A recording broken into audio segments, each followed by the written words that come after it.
Ebana, mambo vipi? Safi, niambie.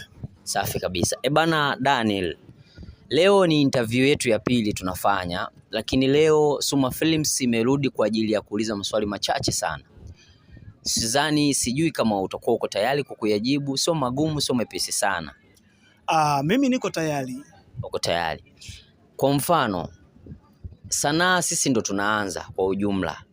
Lakini pia wewe kama Dani una management, una channel na una uongozi wako. Je, kama kuna msanii anahitaji kujiunga kwenye gang yako, utaratibu ukoje? Utaratibu upo, ni mzuri kabisa ambao tena unafahamika kwa wale ambao wanaojua. Kingine labda tu nijitambulishe kwa wengine ambao hawanifahamu. Mimi naitwa Mr. Daniel Matias Charles, pia ni kiongozi wa hicho kikundi cha Shine Gang. Ni mwenyekiti wa hicho kikundi. Kingine ambacho kama mtu anahitaji kujiunga kwenye kikundi cha Shine, nafasi zipo. Tena 2026 nafasi zipo ila pia fomu zipo. Kwa mtu yote atakayetaka kujiunga kwenye kikundi chetu, fomu ni shilingi 15,000.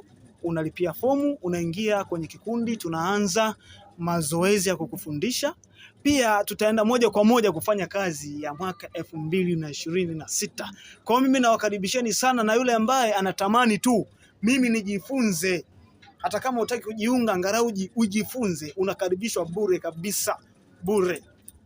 Safi kabisa. Ebana mshabiki, umesikia Mr. Dani, CEO wa Shine Group amesema nafasi ziko wazi, milango iko wazi, fomu zipo za kutosha. Hivyo ufeli wewe tu hapo.